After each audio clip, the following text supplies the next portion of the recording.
morning after successfully doing the Welland Canal. We're on the opposite side, so all these boats that are waiting here are getting ready to do the downbound passage of the Welland today.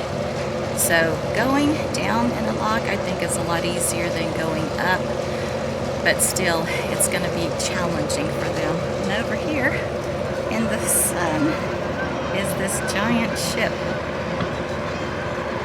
probably waiting to go through that bridge before going through Lock 8 and then traveling in the opposite direction.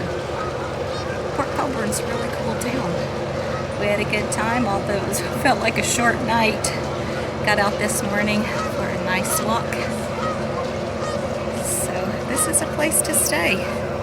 And because the weather is cool, staying here without power last night was no big deal at all.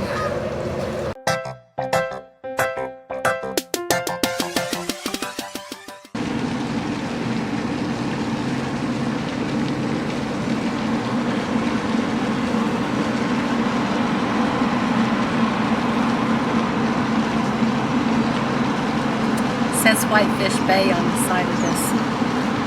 That's not a good sign, is it?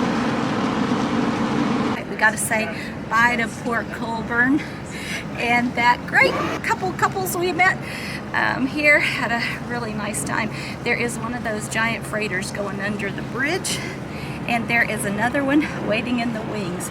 Tons of boats waiting to go downbound in the Welland, and so it's going to be a beautiful day for them doing that. And we are on our way across Lake Erie, heading to Erie, Pennsylvania, back in the States. This is the entrance from Port Colborne to Lake Erie. Looks pretty majestic, doesn't it? Lighthouse, and then a couple breakwaters.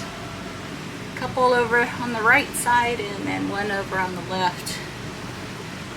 Beautiful entrance. Sam picked a beautiful day to cross Lake Erie. You know, the last time we were on this lake, it started out great and then started to, didn't want us to get too comfortable, so started throwing us around a little bit. But today has been nothing but beautiful and smooth. It was about 90 feet down the last time I looked at the chart. What is it now? 99.2.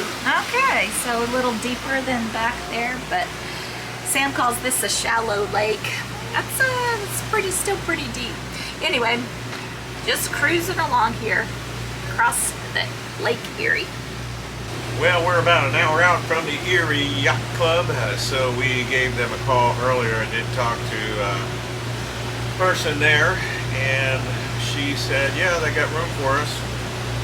Asked us if we're a member of a yacht club. We told them, yeah, we have reciprocity with a organization, so took down that information.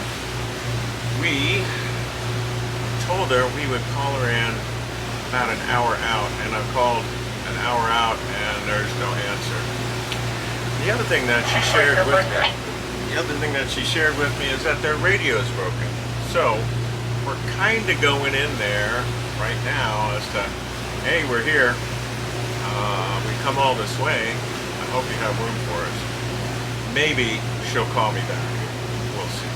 And in any case, we've familiarized ourselves with all of the information that we could through the harbor guides, through the Great Lakes Cruising Club. Great information there. Navionics, waterway guide reviews in there. And now the thing that I look for is a dock layout, because this is a big club. So when I'm talking to the person there as to where I'm going, I'd like to have a dock layout. Optimally, you know, the dock is laid out and everything's numbered, and she tells me, you're going in to slip 35. Okay, I can look at it and see what 35 looks like and then ask her questions about that. But I love it when they say, hey, just come in the harbor, we're right off to the left where the dock is, you can't miss it. and believe me, you can miss it. So we will attempt one more time to give them a call on the phone and see what we can do, but that's the optimal situation. And in fact, that they don't have anything published on their website, which we've looked for a dock layout, we might ask her when we get her on the phone, hey, can you shoot me a picture of the dock layout and where we're going to be? So that's the final link in it, and I'd like to have all that stuff done before it gets too busy, particularly going into Erie. There's a channel that goes in there. It's well protected, but you got to be on your toes, because last time I was in here, we stayed at a different place. It was pretty darn busy.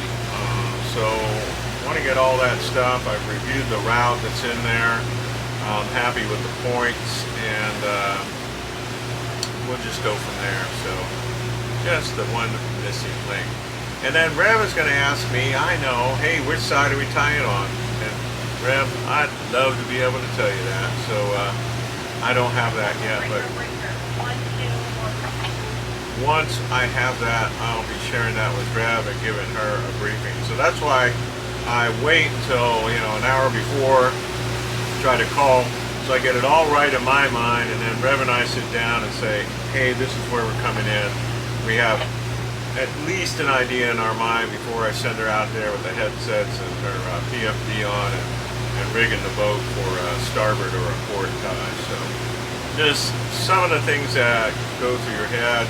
And then I'm also copying down engine instrument readings and fuel and all that kind of stuff that I have on board, so that that's all out of the way. Get ready to go into Erie Yacht Club and spend at least 2 days, maybe 3. We'll see.